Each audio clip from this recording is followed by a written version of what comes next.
Hey, Andrew. Yeah. Do you know what Frank About Sports and Daniel Vogelbach's ABs have in common? They both have a lot of bad takes. Right, I hate you so I'm much. sorry. Episode 23, Mets Weekly Podcast, Brutal Honesty for 60 Minutes begins right now. Intro rolls.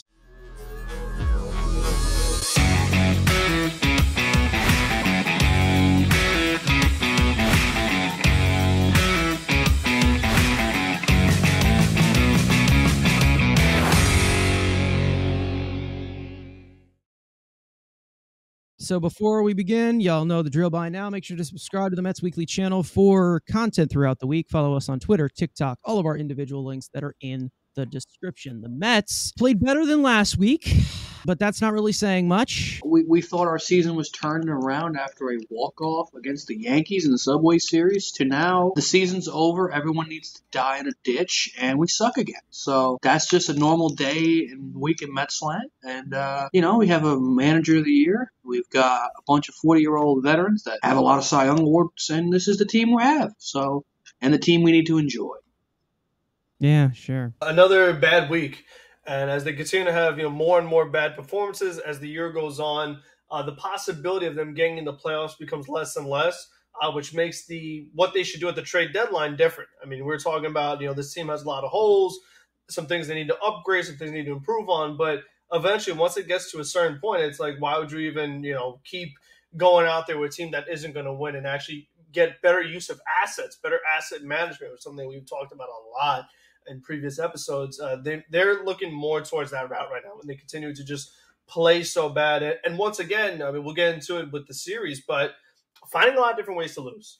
And when you do stuff like that, you could try to do this at the deadline, try to do that, but when you have so many things wrong at this point, it's not going to fix it. So I think that, as they just continue to play like this, it really makes the whole take on the deadline feel different. It's very interesting in terms of the deadline because we all had a lot of speculation of what they were going to do last year, and it didn't turn out to be something that we really enjoyed, and it wasn't something that we thought was enough to actually add to a team that was looking like they were going to contend. But at least that team was, in first place. This team is nowhere close to first place, or even, they're dead. They're just as close to last place as they are a wild card spot. They got quite a amount of teams that they have to jump, and they're just not playing good baseball right now at all. I feel like even though we have this pitch clock to speed up the game, these games are just so long.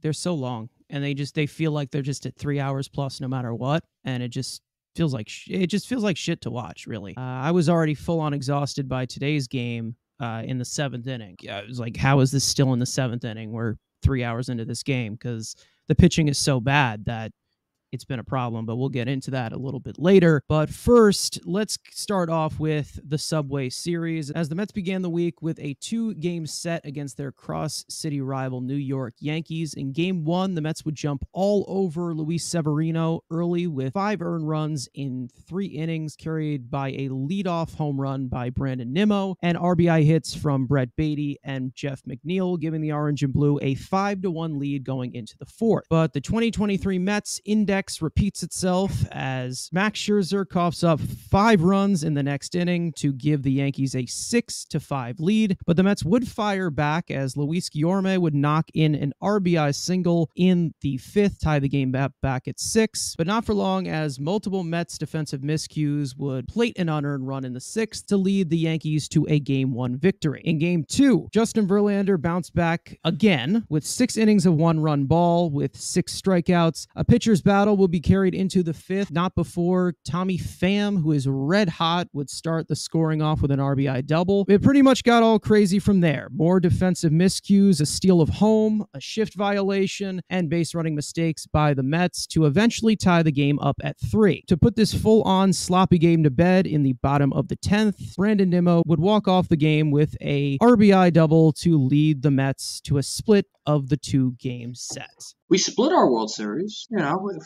50% chance of winning, which is pretty decent. But again, not loving Game 1. Scherzer's given a 5-1 lead, and most times when Max Scherzer in the past gets a 5-1 lead, he wins the game. But not this year, because of course not. He has now blown back-to-back games of at least 4-1 against 2 of the best teams in baseball. I don't really care what he does against the Tigers and these bum-ass teams, in which he got bombed by the Tigers as well. So you're just seeing a show that this guy's just done. Like, he's just cooked. And you're stuck with $38 million this year and $43 million this year, $43 million next year. Because there ain't no way in hell he doesn't opt in to that big Latin next year term. Again, more just defensive miscues and just sloppy team because this team is not good. Brandon Nimmo running the bases. His Helen Keller. Brandon Nimmo in center field, dropping a fly ball like Helen Keller. But again, Starling Marte against the Yankees just striking out. It's just those striking out. Yes, he's got a little hitting streak going that ended today, but some ugly ABs in the ninth inning against the Yankees. The bullpen has been the bullpen, against the mismanagement of Buck Showalter. Dominic Leone has looked better. That's nice to see. But again, when we're celebrating a bum-ass 13th man in a bullpen, that's a problem. Lindor didn't do anything against his child, that is the New York Yankees. It seems like every time the Mets play the Yankees, Lindor plays them. He goes nuts. He didn't do anything. Struck out in 2 big spots in both games. But again, it's just kind of, you get one. You get Verlander looking good in game 2. That's good to see. Even though ESPN, Brandon Nimmo gets the big hit after making a bonehead decision on the base paths. And the Mets just continue to play sloppy ball. When you're this team, you can't catch the ball, you can't run. We know this team ain't fast. Really not much to say about this team, especially in the Yankee series. Like, yeah, they got the win, but it's probably the shittiest win ever. But like most people say, at this point, you really can't bitch about wins because you don't win much. So you just got to take your win and say, you know what? Thank you, move on. Like you said in the recap of it, you could just see the multiple different mistakes that they make, whether it's in the field, whether it's on the base paths, whether it's the starting pitching in Max Scherzer, whether it's the bullpen in Jeff Brigham, whether it's the lineup in Francisco Lindor. Like, again, they just find so many different ways to lose. They do so many things poorly. I mean, they've just played as overall bad team. And it's so frustrating when it is a guy like Max Scherzer because, if it was somebody who is a no-name, not getting paid much, it's hard for me to just totally kill them because I don't have high expectations. But when they give the money that they give to Max Scherzer and they're counting on him to be a guy that game in, game out performs really well for you, and instead game in, game out performs really badly for you, that's a major problem. I mean, because it really just hampers you where you say, oh, the Mets have this huge payroll, but the guys that they're paying a lot of money are playing awful. Verlander pitched well, okay, but he's had plenty of just really bad starts as well. It's so inconsistent. You can't count on either one of those guys. Which what they're getting paid, you're supposed to rely on them every 5 days. So that's just been very frustrating. And then when you see how many different times that the bullpen just blown game after game, even that second game against the Yankees, like you thought you had that game in the bag, Nimmo makes the mistake and they almost blew it anyway. They had to walk it off in extra innings. So it's like even the games that they win can be a nail biter just because of, how many other things that they struggle with. So, I mean, as of right now, it's just been the same story far too often. We've seen the same problems over and over. And it's just been very frustrating because, you split the series. But, again, when you just barely win like that, you can tell that there are bigger problems. That, okay, you got away with it this time, but you just know that going forward, you can't keep playing that and expect to win many games. I mean, and that's why they are, plenty of games under 500 and still falling. Going into that first game with a 5-1 lead off of Severino. Severino did not look good whatsoever. They were taking advantage of it. It looked a little bit like the Mets from last year, taking advantage of other teams' mistakes. By the end of that third inning, I had no confidence in us keeping that lead, especially throughout 6 innings. Then Scherzer just gives it all right back in just one shot. Now, I'm not going to go completely after the offense here because I don't think it's been the main problem recently, but there's still some problems. There is definitely some problems. You have to see Francisco Lindor pick it up a little bit. He needs to be a lot better. We didn't have Pete in the lineup, obviously. Beatty's definitely slowing down. You're just looking to piece together like crap to crap. Like whatever you can get is whatever you can get, and they're just going to do the bare minimum to win, but they're not winning that much, so it doesn't matter. I had absolutely no confidence in that first game whatsoever. Now, in that second game, I knew once they took that lead, Verlander was going to give it right back. You just knew that every time when they take a lead, the next inning, they just can't hold it. I don't know what it is, if the older players just take a fistful of muscle relaxers or something, but they freaking suck right after they take the lead. My main reaction to Scherzer, it's really hard to just break down anything going on with him. Whenever I see him blow up like this, and we've seen tons of blow ups this year, I'm just like, fuck you, man. Seriously, fuck you. Like, I mean, listen, I don't like to be a belligerent fan all the time or whatever. I'm tough on all the players or whatever. I'm very critical or whatever. But like, straight up, fuck you, dude. Like, what the hell? We're giving you $43 million.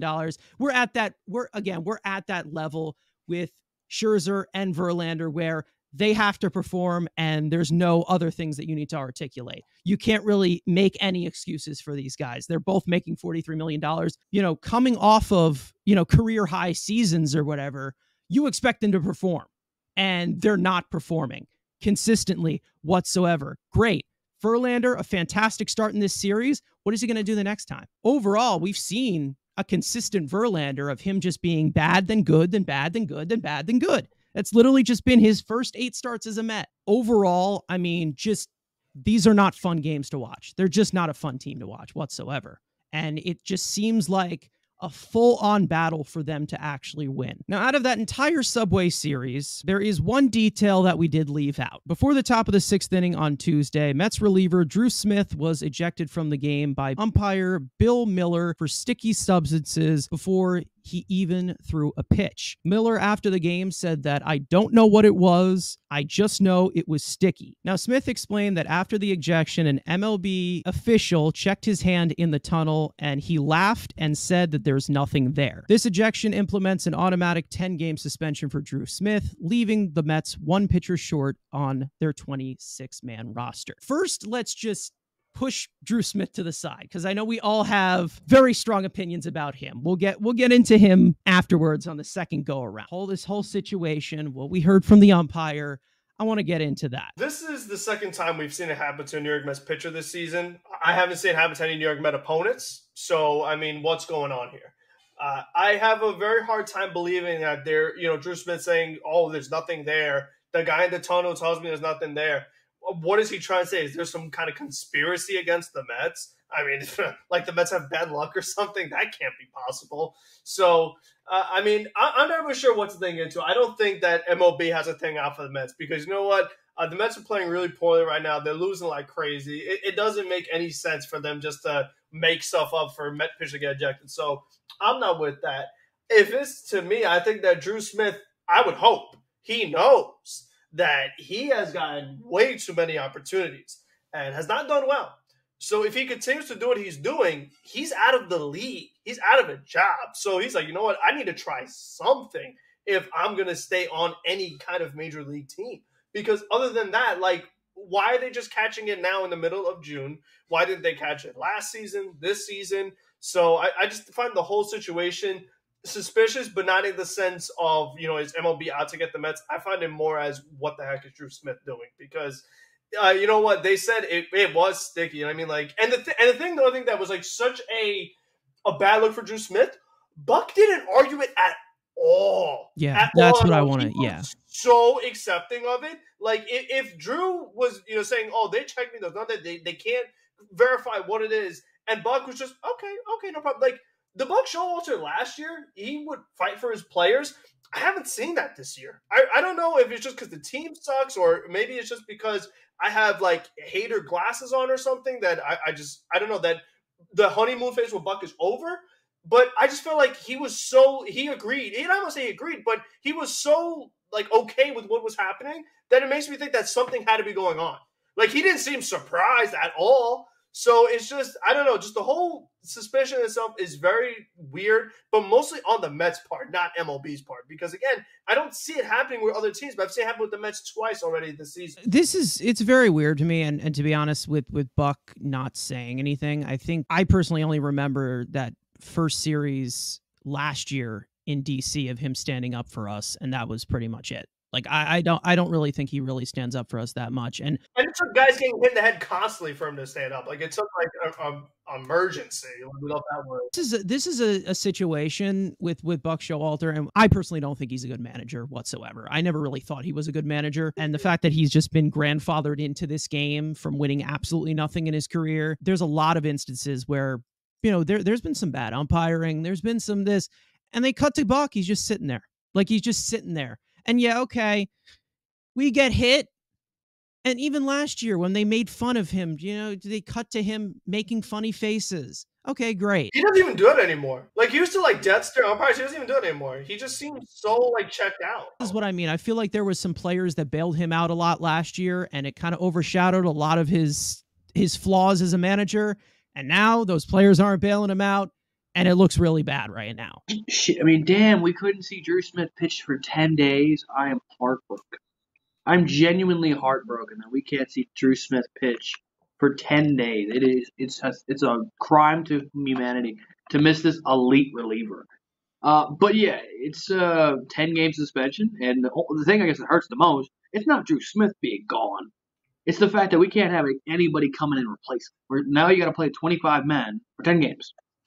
That's what hurts more. Drew Smith, who gives a shit? You're putting us shorthanded, and this team, pitching-wise, is already shorthanded, and now you take at least a roster spot away from us that we can't put like a Lavender in or a Grant Hartwig.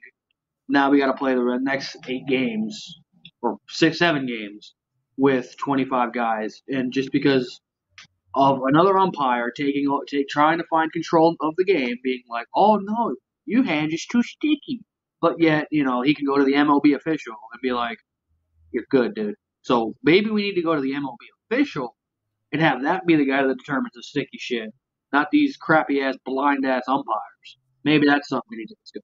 Extra follow-up question to you guys. I mean, what should the median actually be here? There has been a lot of contradiction with a lot of these new rules coming into place. I mean, we've only seen it with Max Scherzer. I'm pretty sure Domingo Germán got caught with it. And then now you have Drew Smith. I mean, the Mets have plenty of guys in the minors that got caught. That's the other thing, too. So, again, from an organizational standpoint, it doesn't. Yeah, I don't know what the deal is there. I mean, I understand wanting to use sticky stuff if I was Dylan Bundy. That dude is terrible. If I'm Drew Smith, I would try and prove that I'm not cheating and just give up a home run. Just go ahead. I mean, we all know he's not cheating. The dude is terrible. Like, come on. He's awful. It's a loss to the roster, obviously, and it looked pretty bad when you had somebody taking a mental break because you had a 24-man roster at that point. We'll get into him later. To be honest, I think that there has to be some kind of median here. They have to have some kind of procedure or something that they go through. It can't just be your hand is sticky to me. It's just not a good look, especially with a team that is not winning. And they're not using this. If they are cheating, they're not using it to an advantage whatsoever.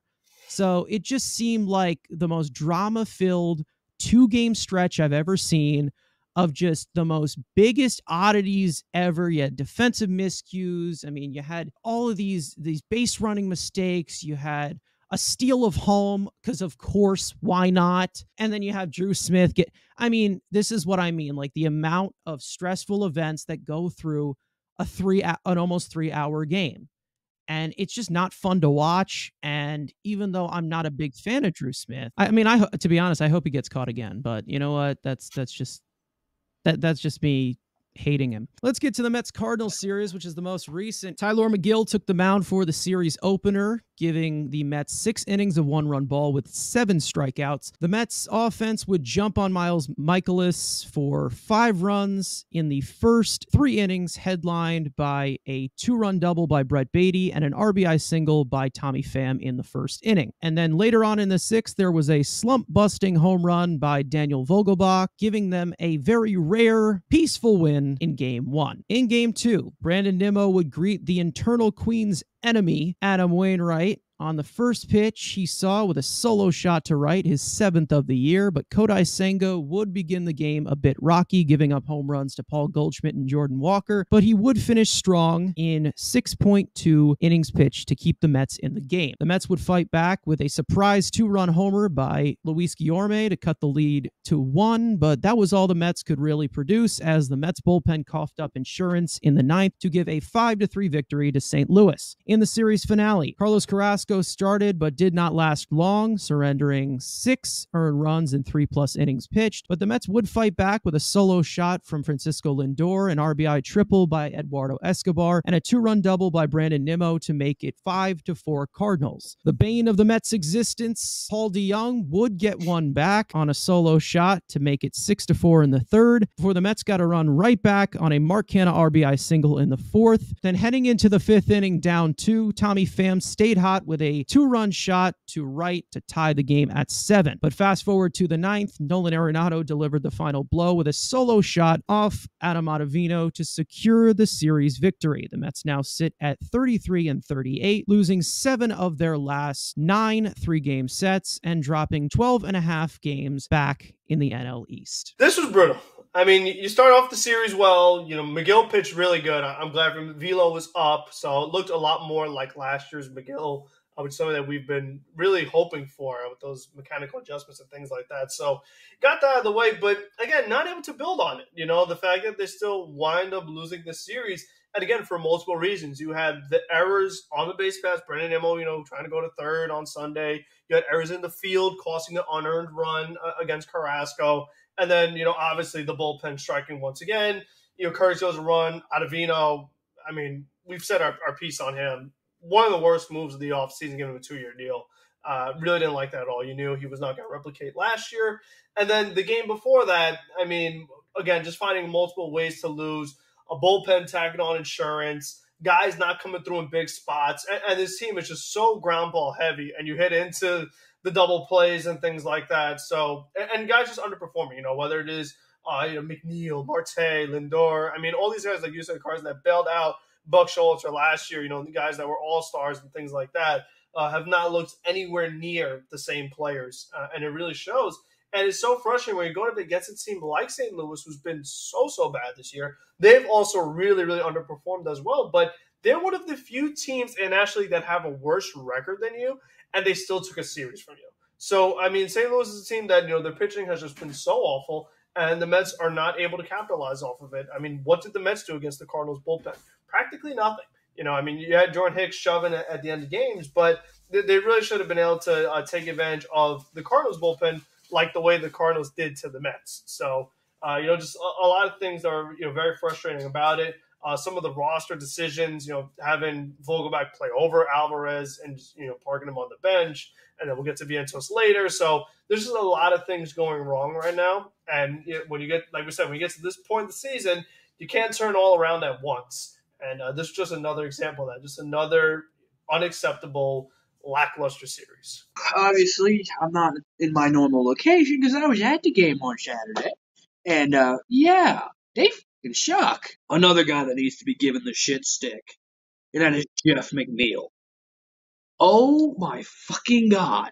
Every time, runners in scoring position. And I don't want to see SNY put that stupid ass, well, he's hitting 304, 306 with runners in scoring position. He came up in the 6th inning with guys on base, the tying run in scoring position, and the 8th inning, when again, Oliver Marmol, over-managing as always, hitting ground balls to second base, hits it hard though, and a ground ball hard hit to Paul DeJong in the big situations. Senga wasn't good, but he battled through 6 and could have went 7, but of course Buck's got to just overmanage. Nope, can't. You got to burn another reliever. Brutal. Again, that's pretty. And then today, Carrasco doesn't give you shit, as always. After, oh, maybe Carrasco's turning around. He's had 3 good consecutive starts. Yep, that shit right away. Nolan Arenado, 2-run homer. All right, already down 2-0. The bullpen was, you know, you're burning your pen. Like when you've got guys like Carrasco, McGill for the most part, you're only getting Scherzer, you know, 3 innings, and when the bullpen was already middle of the pack at the start of the season. Now you're just burning through arms and burning guys where you've already burnt Nagosa. He's gone. He's in Arizona. You don't have a long man out there. You don't have a Trevor Williams safety net. So, and you didn't want to go out and get a Ryan Yarbrough or anybody of the quality like that who can give you 4 to 5 innings a day. You don't have that guy. You have Dominic Leone and John Curtis. Like, that's it. And the Buck I made fun of Oliver Marmol for over managing, but Buck's right there with him. That 9th inning yesterday, of course, Acevedo gives up the extra, makes it a 2-run game. Why the hell are you pitch hitting Mark Canha when Guillorme on deck? Even if Lindor homers here, it's meaningless. It's a 2-run ball game. And Canha's been giving you better ABs. Jordan Hicks comes in. He could have came in wild. He didn't. But a chance that, Canha could draw a walk. And then you use Lindor. Because if you used him there, and let's say magically Starling Marte got the RB game tying in or 2-run single, or 2-run homer, you got to make 2 roster spots. Because you've got to move. You got to take out Lindor, put him at short, and then you got to bring in a guy to play first base. So it's just complete over mismanagement and just stupidity at this point. Yes, Guillorme hits this. Guillorme has 4 big league homers. I've been in attendance for 2 of them. It's the beard connection. I fucking hate that guy. And then again, he's brought in for defense. Yes, Lindor obviously had his baby girl, so he wasn't going to be there, but ended up still showing up to work. But just booting a Buckner ball hit right at him. Like, it just patheticness. And, Buckner would go, Guillorme could give you a good AB. Guillorme gives me good ABs. When 60% of those ABs end up strikeouts, I don't give a shit how good those ABs are. It's not good. Team just sucks. Like, we tried to warn you guys in the offseason that there were still holes that we were concerned about, and this is what happens. You're playing the Cardinals. This isn't, Cardinal way, number 1 team in the Central. They suck. I watch them on a daily occurrence. They suck. And you made them look like they were 2 years ago, making playoffs every year. Yes, their pitching sucked, and you were winning shootouts. We getting Paul DeYoung getting going. He was going to homer. But that bullpen, you bailed out Andre Palante and Giovanni Gallegos, 2 guys that you should be destroying. You let them off the hook. Oliver Marmol taking out Adam Wainwright when he's been dealing, taking out for no reason. And you couldn't take advantage. This team sucks. Like, they're short and sweet, and I don't want to hear, it's June. We're in the middle of June. That excuse is over with. We are 3 weeks away from the All-Star break. This team sucks. This team is going nowhere. And there's no trade value here. It's David Robertson, and that's it. You're stuck, and you're stuck in mediocrity, and you're not going to pull some magical run out of your ass like the Phillies did. You're not going to fire the manager, so you're stuck with this horse pile that is this team. We're going to keep watching it because we are just genocidal maniacs, and we like watching the world burn and watching the same game over and over again. There's nothing more you can say. This team just sucks. And the fact that you made the Cardinals look good bothers me. I did not have fun, I don't think, throughout any part of this series whatsoever. Even if Tyler McGill was pitching well, it wasn't even fun watching Tyler McGill whatsoever because, I've already talked about it. This dude is just a shell of what he was at 27 years old. How is that even possible? Adam Wainwright, how the fuck are we not hitting this guy and destroying this guy? The guy is throwing garbage down the dick. I don't understand why every time that Adam Wainwright comes to Queens, he just becomes like this invincible, magical... Well, so is Paul DeYoung. There's countless players that just tend to do this whenever they come to New York. Gene Segura, Met killers all over the place. I understand the Mets giving up crap to terrible players because their pitching is awful and they always just constantly miss spots. The problem with this is you keep getting golden opportunities to do damage, to show some excitement, to show any type of life. And even if they do show it, they piss it away immediately. There's so many stages, I'd say, in a Mets game this year. Every single inning feels like a different game. Carries out so long. Even when they win, it's a 3.5 hour sweat fest. It's just not, overall, what Andrew just said, it's not a good team. They're just not a good team. You have such a comedy of errors, which is going to be the title of this podcast. You have so many things that go wrong on this team, and it continues to be a trend when there is going to be a problem every single night. When the offense isn't there, the pitching is there. When the pitching is there, the offense isn't there. The bullpen disappears. Then the bullpen does fairly well in relief, and they don't score. And then the defense is starting to blow up, which has not been a problem for a while since Francisco Lindor came in here. And now, recently, has been so bad recently. Just terrible. They just look lifeless. They look like they're not even interested in playing the game of baseball. They look like a shell version of everyone on this team looks like a shell version of themselves. The same goes, for the manager. You don't see it. I know he had like that one closed door meeting. They won a game. Oh my gosh. No, he didn't. No, he didn't. He didn't have that. I don't believe that, to be honest. Okay. Whether it happened or not, I don't know, and I don't really care. But what I do know is that we talked about they make mistakes, but they also make very silly mistakes. A lot. Whether it's on the bases, in the field, at the plate, every facet of the game, they make very silly mistakes. And no one's ever held accountable. No one is ever spoken to. Because they're all veterans. They know how to play the game. That's why. Exactly. That they got a whole bunch of old guys with the old guy managing them. But it's just like when there's no, I don't want to say repercussions, but when there's no consequences for just awful play and silly mistakes and things like that, and no matter how bad you play, you still stay on the team. Hello, Daniel Vogelbach. It's like, why would you have the sense of urgency? Because you're still getting your millions, and no one's on you. No one's putting you on the bench, for a certain period of time. Imagine if when Marte was playing really bad, he actually was on the bench for a few days. Even if the guy playing over him was terrible, at least it makes you think.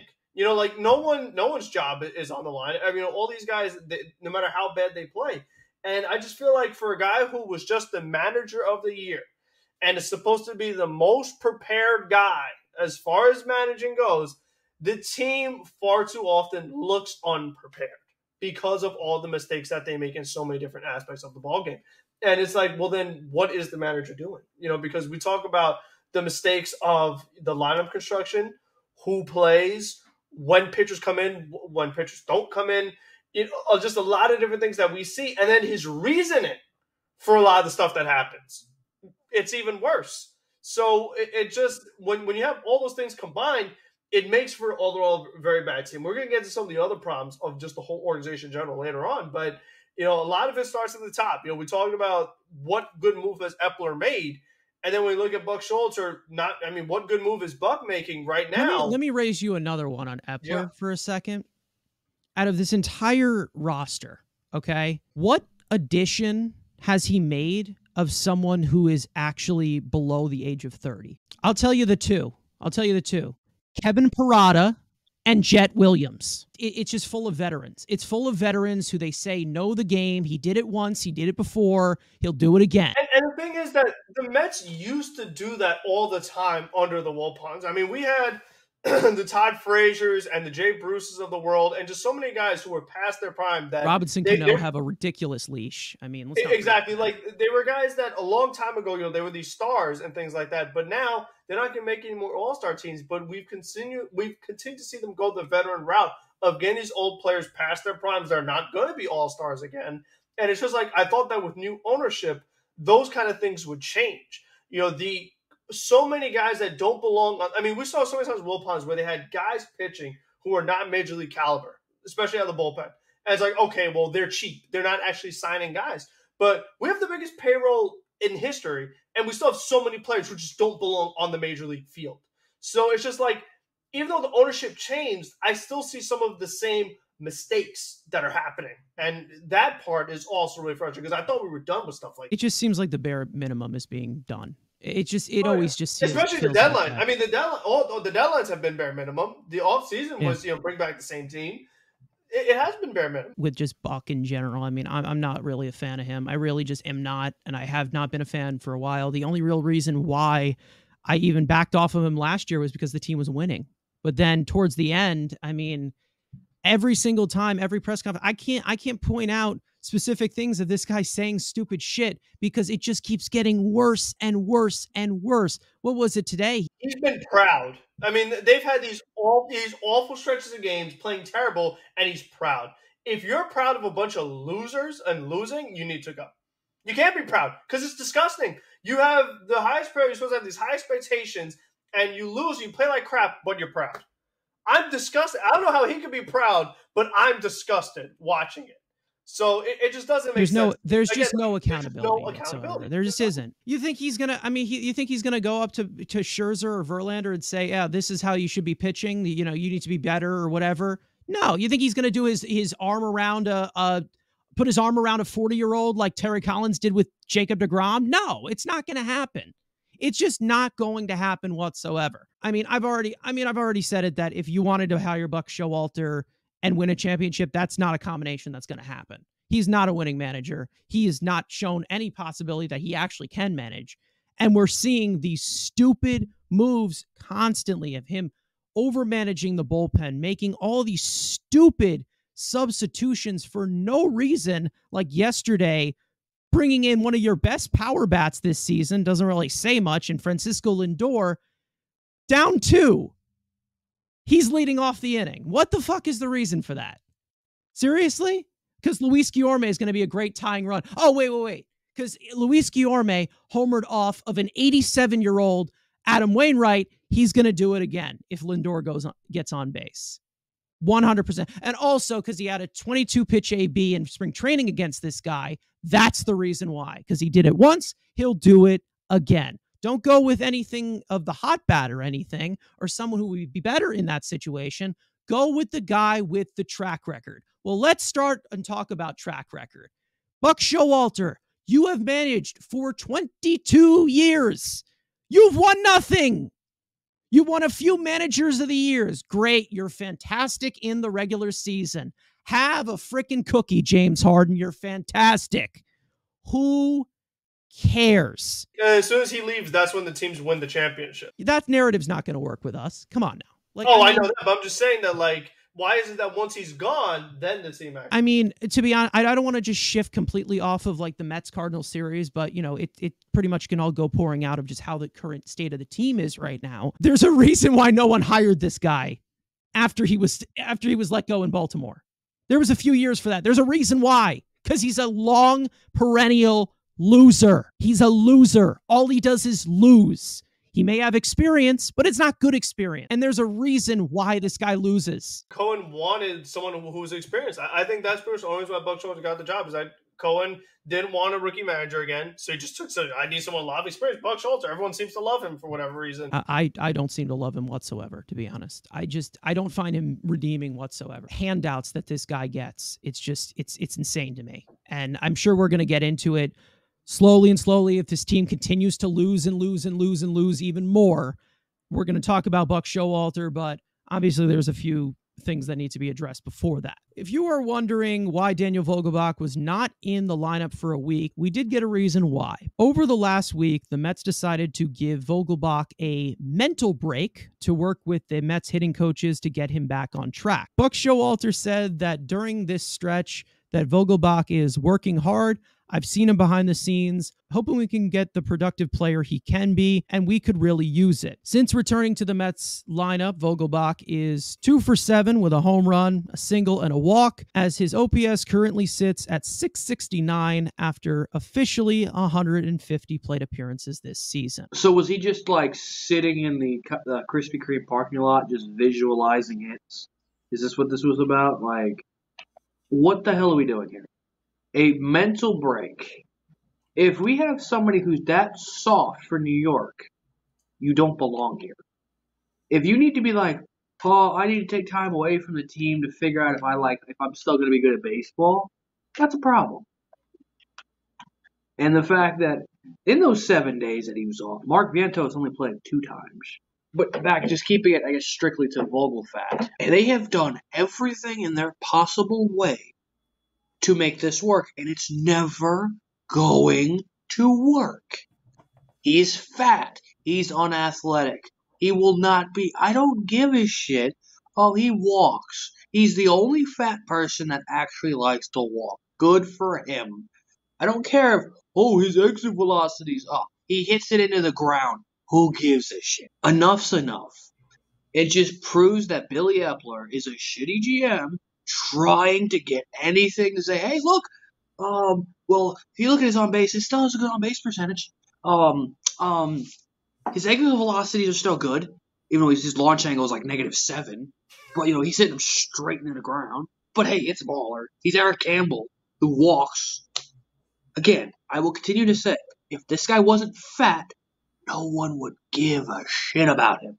And it's not like in his career, he's been DFA'd 3 times and has been traded 2 other times. This isn't fucking, Manny Ramirez in his prime. This isn't Barry Bonds. This is a guy who could easily be DFA'd and be done. Get a Luke Ritter as I troll. Get a flexible bat on this bench. Take your pick. Mendick, Mauricio, fucking... Even Luke Voigt, who they just signed. I'd rather see Luke Voigt take some crazy hacks at it. At least he could hit, more than 1 home run per month. Voigt walks just as much as Vogelbach. The definition of insanity is doing the same damn thing over and over and over again. And this fucking franchise is fucking insane. I've talked about Vogelbach probably like 1 or 2 times, so far this year, maybe plus about what are we on, episode 23? We haven't touched on him that much, to be honest. We don't really talk about him that much, to be honest. Yeah, no, I mean, we're on episode 23. I probably talked about him, 29 times this year. I just it's like Andrew said, and if you're playing in New York and you need a mental break, it's never going to work. Even if you did get high, if you're not that mentally tough at all, how are you going to come through in the big spot, in the playoffs, things like that? And he's a guy that's getting paid, $1.5 million at most. Cut your losses. It's not like he has a big contract. It's not like he had big expectations. And like you said, Epler, you failed. Get over it. Why? 2 wrongs don't make it right. You made a bad move getting him, but you're making another bad move by constantly playing the guy, stunting the growth of Mark Vientos, and just continuing to, like we say, bad asset management. They continue to do it. They've had plenty of opportunities where they could have traded Vientos when he still had some, it was pretty high prospect and had some value. You could have got some good things for him. Or you could have actually had Vientos play every day in minor leagues and get his value up. Or play every day for you and see what he's at the major league level. You've done none of the above. You just continue to do things that have made his value worse and made him feel worse as a player. When I'm talking about what a guy must be going through mentally, I feel bad for what Mark Vientos had to go through because of Daniel Vogelbach. Again, it's not like he's a guy that has a big reputation. He should not have the leash that he's had because folks talking about, what he's done in his career. He had 1 throwaway year in Seattle in the juiced ball era, and that's it. That is literally all we've seen from Daniel Vogelbach. And what's that now? 4 years ago? And again, it wasn't in a New York uniform. So even, again, it doesn't matter. It's like you said with Max Scherzer before. What you did before, it does not matter. Once you get here, it's totally, totally different because we've seen it so many times. And I mean, I say it every week, but these players who they were good somewhere, come to the Mets, they aren't good anymore. And then on the flip side, leave the Mets, hello San Francisco Giants, and all of a sudden they play really well. So it's just there is a lot of things that, again, they could make all you want about how tough it is to play in New York. There's just a lot wrong with the organization in general. It isn't just the coaching staff, it's everybody. Because the fact of development, again, there is no development. Nobody comes to the Mets and becomes better. They only become worse. They have no guys who are guys you never heard of that all of a sudden play well. They have no guys that all of a sudden reinvent their career. It never happens. The Dodgers do it all the time. The Rays do it all the time. Brewers fix people. Astros fix people. The great organizations do that. The Braves, Orlando Arcia, hello. I mean, they do it all the time. The Mets, has it happened once in the past 5 years where the Mets just got a guy, all of a sudden they made him really good? But no, it's always the flip side all the time. And it's just happened for so long. And then, you bring in Vogelbach, it's it's not working. Do something else. I mean, you sign Luke Voigt, you put him in the minors. Gary Sanchez, another perfect example. He plays a couple games with the Mets, has bad defense, goes to Padres, hits a bunch of home runs. And it's just how many more times do we have to see it where it's no matter what you do, you just always find a way to do the wrong thing. And it's like we said, they find a lot of ways to lose, but they also find a lot of ways to lose off the field as well with the decision-making that they do and the way they develop and the philosophies that they have, because we see a team that just loves to hit on the ground, and we see a team that does not like young pitchers that throw hard velocity like other organizations do. They purposely assemble their teams different than everybody else, thinking that they're going to be better, but they end up being worse than everyone. So I just don't get who they think they're trying to fool, why they think they're so brilliant, because they're really not. And I just wish that they would accept it move on and change a lot of things. I think they're smarter than they actually think that they're the Raiders. Oh my God. They're the wishful thinking. When I first saw this mental break for him, the first thing that I saw was this organization's not serious. They're not serious. They're not serious whatsoever. They don't want to win. They don't care. They will put out any piece of crap news to the media just to piss us off. Like, it just looks like a complete joke from the outside of the doors of the front office or from the manager's office or whatever. My second thought was, are we talking about a different Daniel Vogelbach? Because, again, I think you guys have already touched up on it here. What has this guy done in his career to get this type of leash? Listen, I understand them doing this when it was Robinson Cano. I understand them doing it. I wasn't agreeing with it because he was 37 years old and washed up. We all knew he was, but it took the Mets a while to realize that. But he has a track record of doing very well, having a Hall of Fame trajectory career before getting popped for steroids. Daniel Vogelbach, okay, he's got somewhat plus power against righties at his best. He's been DFA'd twice. He's been traded 3 times. All those other organizations that have ran baseball operations better than you have given up on this motherfucker, and he's still here. I know why. It's because they're not trying to catch the same amount of flack that they did for the Darren Ruff trade. Every single one of those trades, they haven't worked out. They were all shit. So they're continuing to hold on to this fat piece of shit who doesn't do anything. I'm great. He homered off of Miles Mikolas or whatever the fuck his name is. Michaelis, whatever. Homered off of him in garbage time. Great. He hit a meatballer. Finally, someone on this team hits a meatball. He is not good. He doesn't fit here. He doesn't help the lineup. Even if he does produce, he's not going to produce enough. He was brought in here to hit homers against righties. Or so I thought he was. We're not seeing it. We're not going to see it. We're not going to see that consistently. The most one-dimensional player is still here. It's incredible because I thought for a week, with all of these pitchers that the Mets are facing that Vogelbach has had actually a pretty decent career against, he wasn't starting against them. I was like, okay, maybe we're done here. Maybe we're done. But no, they flip it around and say, nope, this guy is getting a mental break. The guy is getting a mental break while playing in one of the biggest markets in all of sports. Do you understand why I say that this team is unserious? I feel like there's no self-awareness whatsoever in this front office. I don't say that this capped it off because I've pretty much known it for a while. But this is actually insane. But we don't really usually see these types of hot streaks, especially from role players like this. We usually take it when we get it. I don't understand the long leash for this guy who has done the bare minimum in his career. Maybe that's the reason why Billy Epler likes him so much, because he's also a bare minimum player. He's a bare minimum GM. Now, speaking of the DH position, there was another transaction that involved the designated hitter, and that would be Pete Alonso returning to the lineup yesterday. But in the corresponding move, they did option prospect Mark Vientos to AAA Syracuse. Since his call-up in mid-May, Vientos has had just 49 plate appearances with scattered starts at DH, first base, and third base. Mets manager Buck Showalter said that Vientos needs more ABs down there, and if it's meant to be, it will happen. Billy Martin told me a long time ago, you can't mess up the good ones.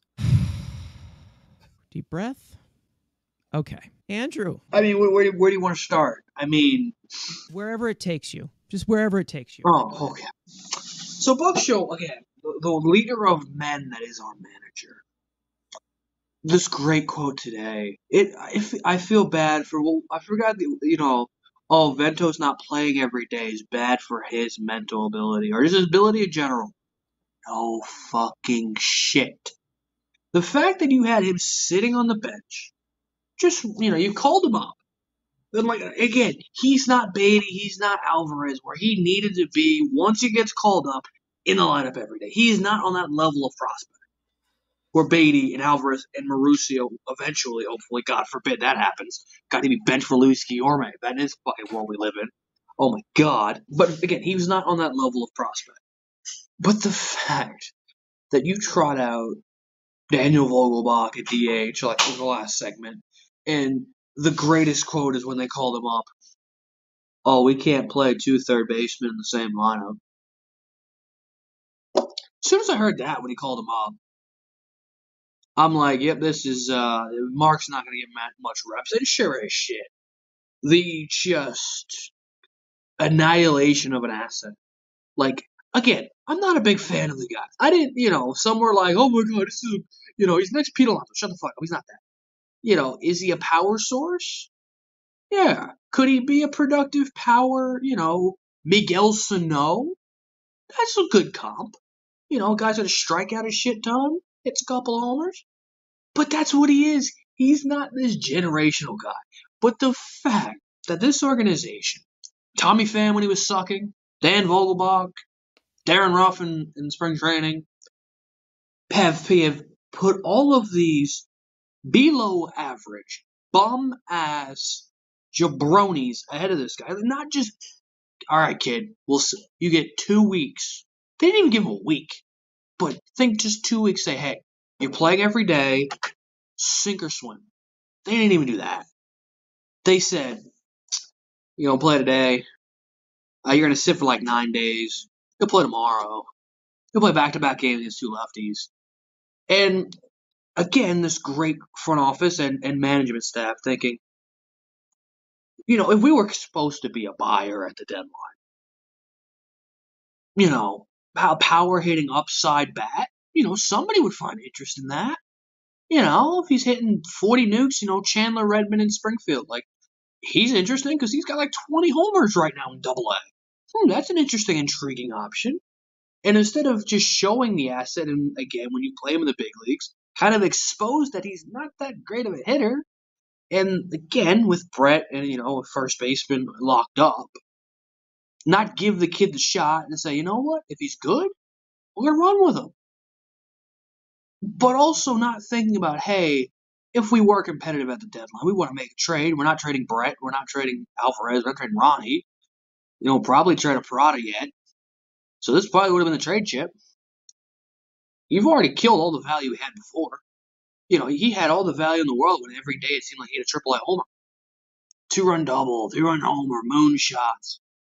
Now MLB teams see him as like, Buck Showalter, manager of the year, manager. Oh, he didn't trust him. He's not that good. He was rotting away on the bench. So again, not only have you stunted his growth, but absolutely just killed his trade value for future assets. And not looking, again, worrying about today, not worrying about tomorrow.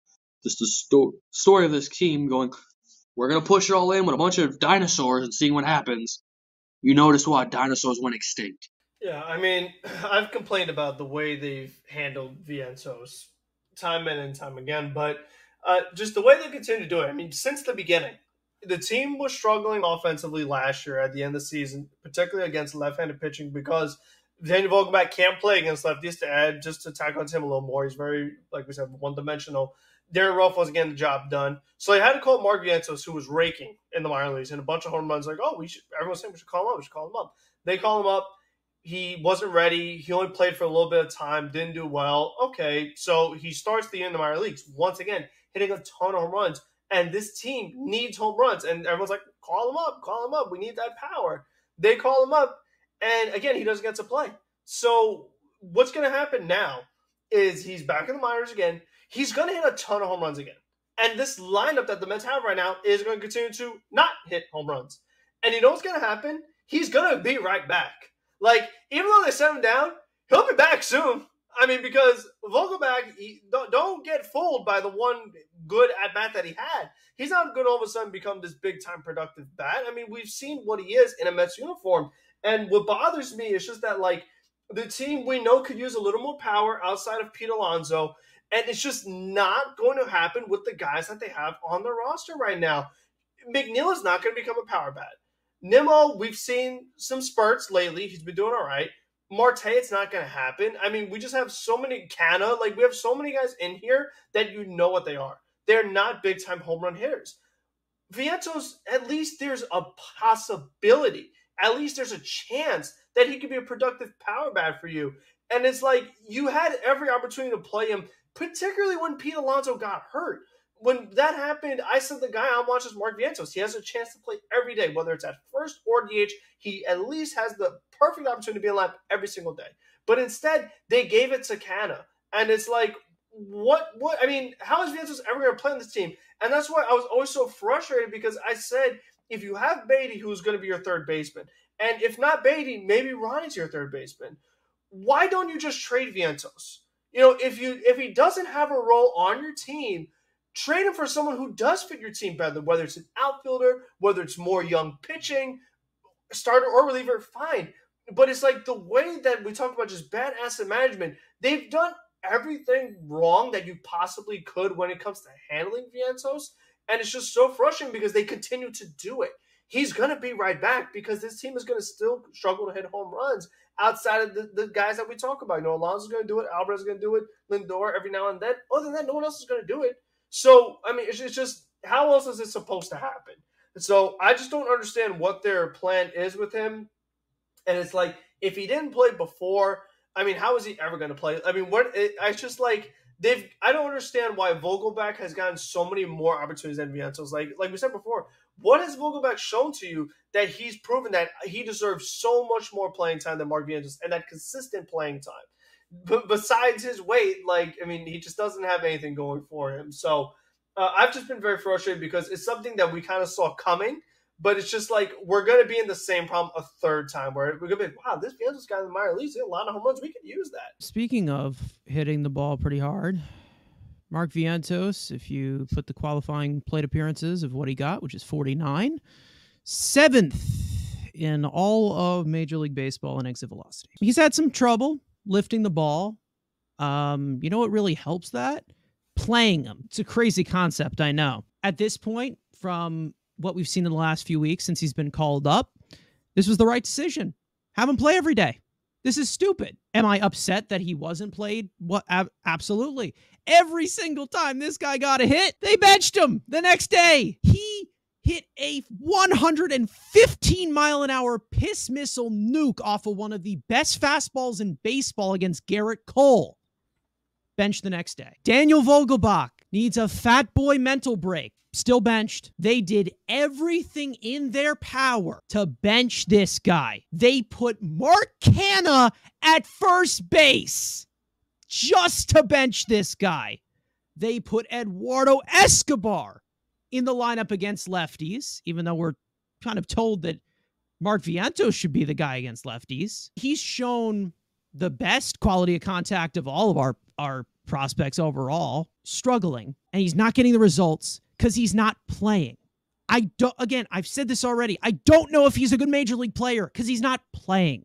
He isn't playing baseball games. It's just ridiculous. The fact that we didn't see this guy at all, and the alternative shouldn't even be considered because they've been so bad. The ones who play like shit, who are veterans, get the long leash. The young guy shows a little bit of promise. You've done too much, kid. Sit down. Constantly shows that this team is so hung up and have such a massive ego that they want their old guy moves, which are all old guy moves, like I said earlier, to work.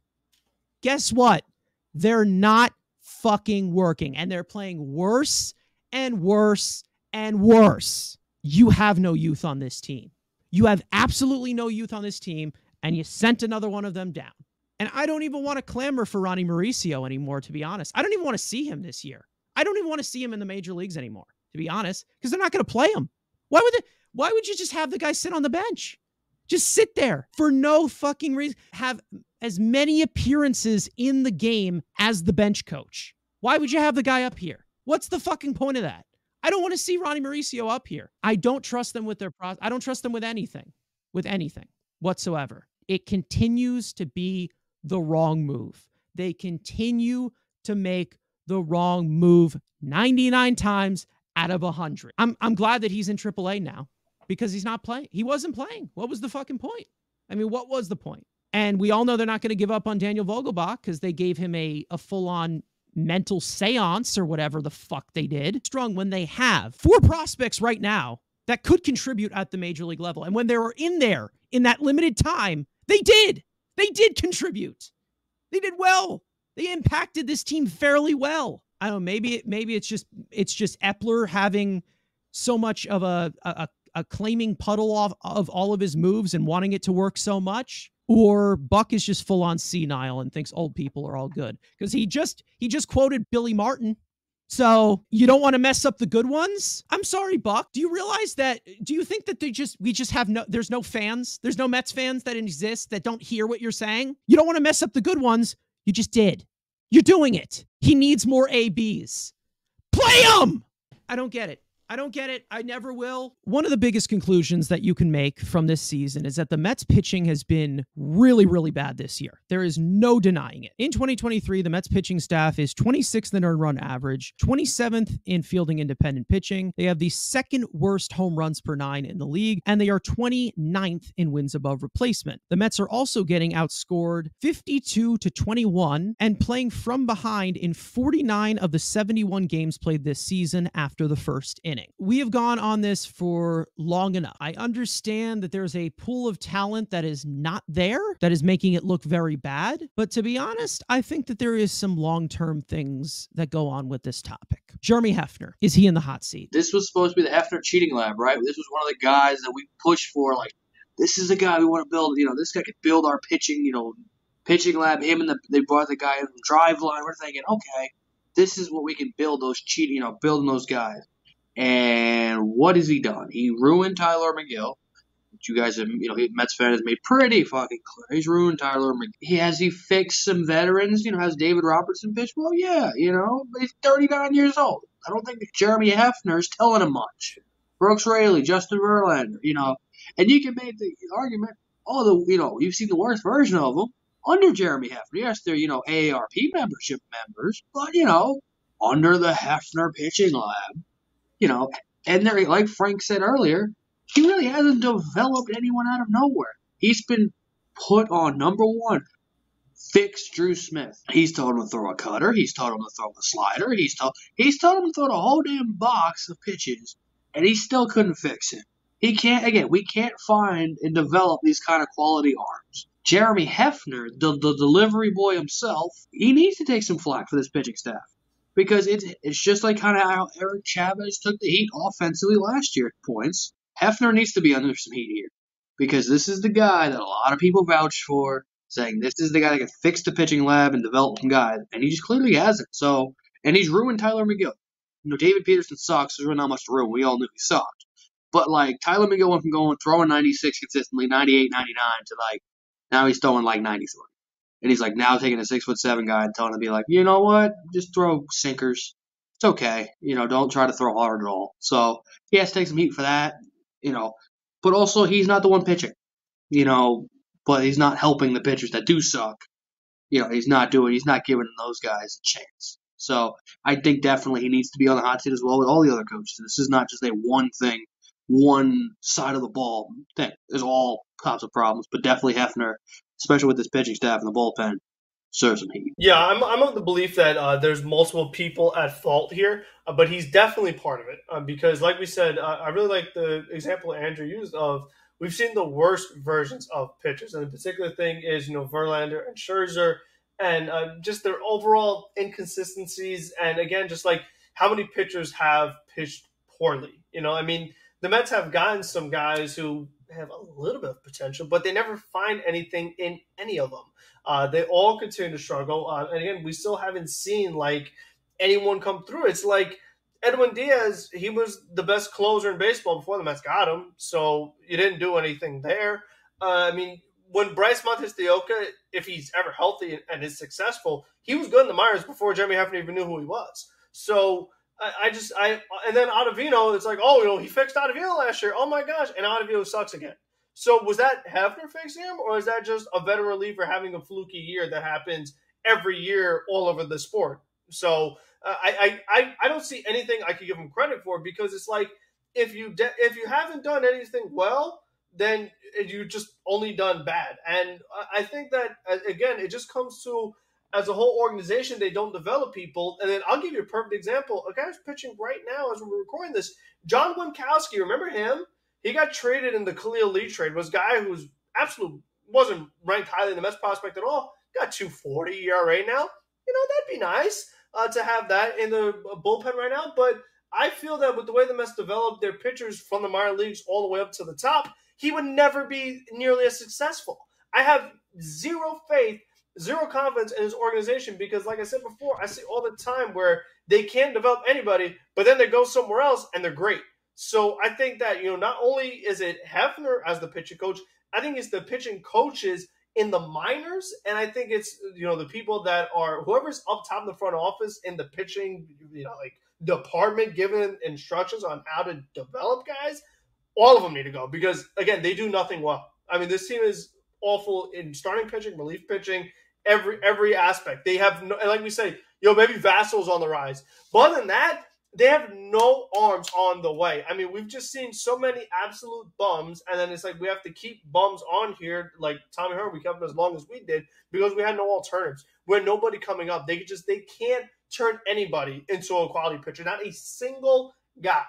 Not one. I mean, they went this offseason, they got all these different arms, and you know what? Some of these guys got hurt, but still, none of them stuck. None of them. They all have, Brigham, he has stuff, but he continues to blow game after game after game with the long ball. And that's something that you can't, like we see with Drew Smith, you can't fix that. If you got a home run problem, it's not going to work out as a high leverage reliever. So it's just that we've seen just so many things go wrong. How can I keep Hefner and give him any credit?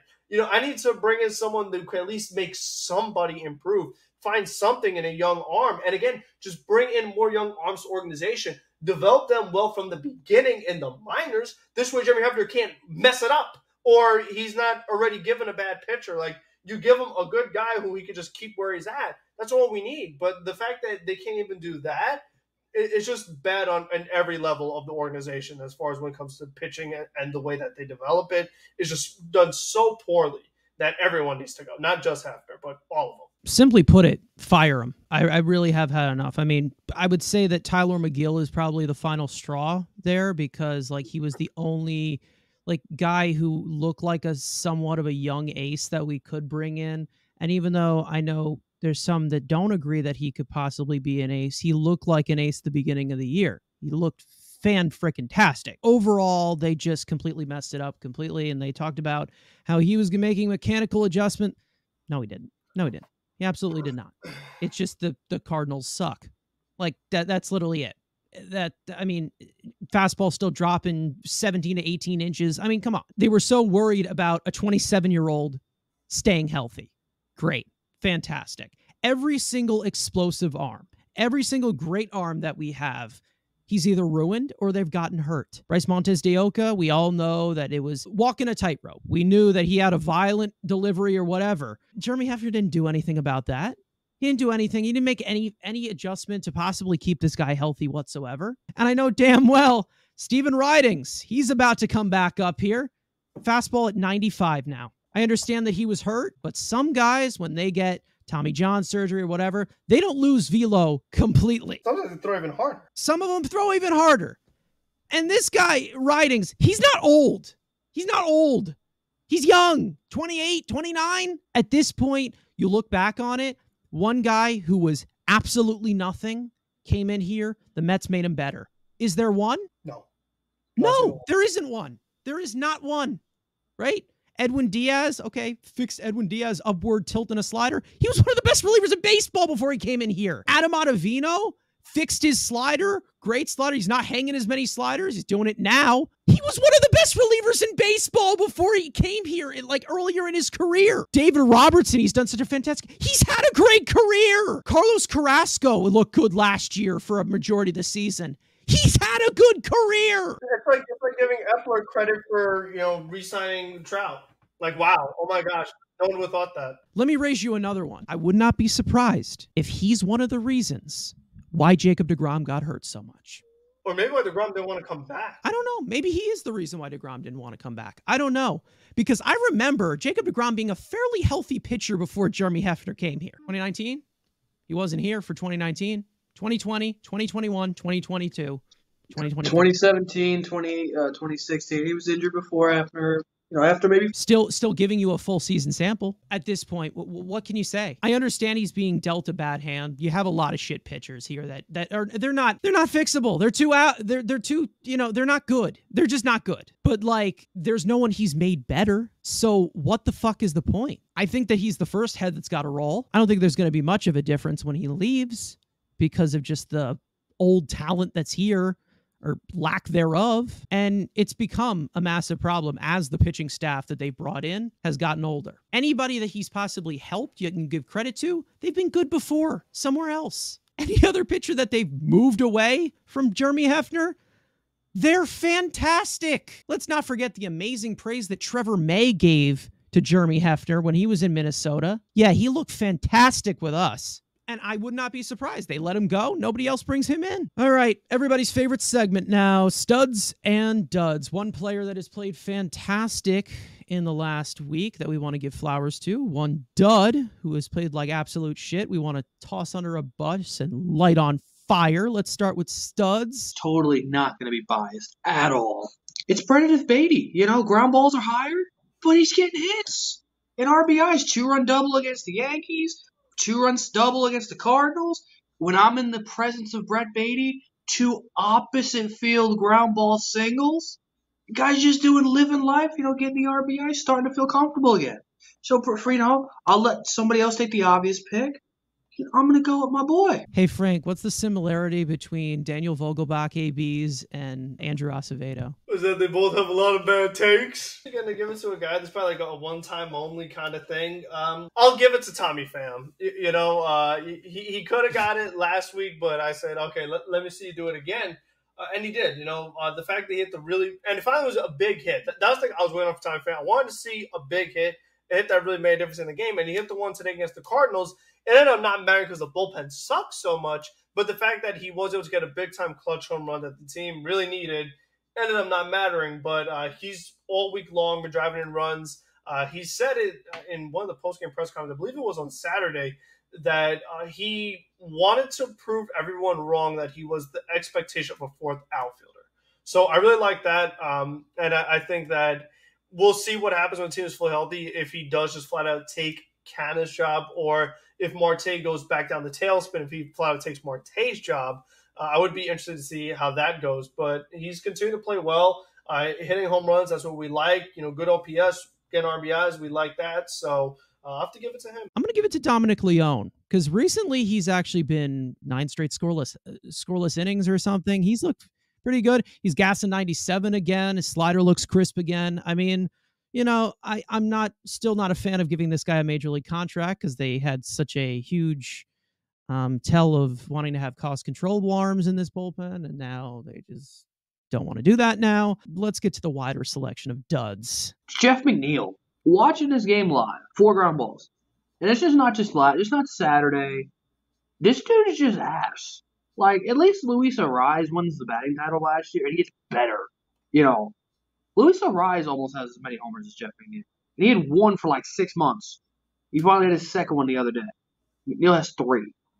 And this is supposed to be a batting champion. He's supposed to, and I see SNY put that stupid-ass graphic of, he's hitting 307 with runners in scoring position. Jeff McNeil is so clutch. And I see him roll over another ground ball to second base. I'm going to lose it. Like, this team sucks. He is a small reason of why this team sucks. There are other proponents of why this team sucks. But when you have a supposed batting champion who is supposed to be a big clutch performer and big and high leverage, and not producing. You're starting to see it on the field again with the outbursts when he's not playing well. He's even looked poor defensively, particularly in the outfield as well, which is something I don't expect out of him. So there's been a lot of things going wrong for him. And he's someone that I do worry about when he gets in a slump, because he's someone that, because of how frustrated and how much he could press, that he can continue going bad. So he needs some breaks. He needs some cheap hits to get him back on track, honestly. And then he could relax and be able to get back to what he's capable of. As far as my dud, I'm going to go with Mark Canha. When Pete Alonso got hurt, the Mets' best player, the Mets' answer was, let's just have Mark Canha play first. we signed Luke Voigt. We have Mark Vientos on the roster, but we're going to give it to old man Canna, who just went right back to being Mark Canna of 2023, not doing anything, not even drawing walks, not doing anything productive offensively, and stunting the growth of young players and keeping this team really, I'm trying to think of the word here, but they're preventing it from really developing more, where you have a guy who is just the exact opposite of what this team needs. This team does not need more guys who are just looking to draw walks and don't swing the bat. You know, they have so many of those guys already who aren't power hitters. You have this opportunity where you're putting him in a power position of first base, and you use him over the other power options, a guy who's way past his prime, continues to get worse every year, and he just struggles, and they're okay with it, and he has an infinite leash. So I got to give it to him, because the fact that they definitely hurt those other guys in the process, it has to go to him. All right. I'm just gonna aim at the obvious, maybe probably just recency bias, but Carlos Carrasco. How long are we gonna do this? I really just don't know. I mean, I understand he's supposed to be the 5. He's not supposed to be great. He's not, but you get nothing from this guy. You get nothing. It's just batting practice for 2 innings, and he just dies. Like, what is the point of him being here? Like, I really don't understand, especially with, I mean, I'm not a big fan of Jose Budo. I'm not a big fan of Joey Lucchesi or whatever. But I know that they could give me or get to 5. I know they could possibly get to 5 innings. This guy doesn't. And another thing that I'd love to point out here is one of the biggest things in his entire career, never walked anyone. Now, all over the place. The dude's elbow is fucked. All right? End of story. The guy is not good anymore. And since Mike Vassell did get blown up in his AAA debut yesterday, it's going to continue longer and longer. Your weekly rapid fire stories. The Mets have signed Luke Voigt to a minor league deal and have assigned him to AAA Syracuse. The 32-year-old Voigt was DFA'd by Milwaukee earlier this year. The Mets have also signed veteran outfielder Rafael Ortega to a minor league deal. Ortega is 32 years old and was slashing a .712 OPS with the AAA Iowa Cubs. The Mets have also signed left-handed pitcher Matt Minnick to a minor league deal. Minnick is 27 years old, but has yet to pitch this year due to injury. He has been assigned to AA Binghamton after being released by the Yankees earlier this year. The Mets have promoted pitching prospects Mike Vassell to AAA Syracuse and Kristen Scott to AA Binghamton. Vassell struggled in his AAA debut this week, and Scott dominated in his debut with 6 innings of 1-run ball. The Mets have reinstated right-handed pitcher Steven Ridings and have optioned him to AAA Syracuse. Ridings was claimed off waivers from the Yankees in the offseason and began the year on the 60-day IL with a lat strain. Former Mets pitcher Steven Nagosic has signed with the Arizona Diamondbacks. Nagosic was designated for assignment by the Mets last week and refused the assignment to elect him to free agency. Parting words for episode number 23, the Javi Baez episode. Michael Jordan, if you want to go more general. Going to Houston, see the defending champs, and even though they're wounded as hell, Verlander gonna get a Cy Young award, probably most likely this trip, which is cool. And let's not suck, but this team does suck, so just don't be dog shit. All I want to see is a little more sense of urgency, whether that's from the manager or from the players. Show me that you care. Or whether it's from the front office or from ownership, like if more people get sent down or released or things like that. I want to see that you guys are not just okay with continuing to tailspin and falling further and further out of the playoff race. So show me something different so that I could feel better and not just feel worse and have less and less hope. So give me hope. Show me something new. Win some freaking games. And like we always say, just don't suck. That's all we ask. Just be confident. I'm looking out on Twitter. There's a post that says the Phillies have won 13 of the last 15. Braves have won 13 of the last 15. And the Marlins have won 12 of their last 15. For the Mets, I'm just going to put the Mets gave Daniel Vogelbach a mental break. I don't even know what to say. What has to be said at this point? They just look completely lifeless and try to be a little bit less lifeless. When is rock bottom? That's all I'm asking, because they're torturing me every single day. Other than that, thank you guys so much for watching, listening. Episode 24 next week. Let's go Mets. We'll see you guys next time.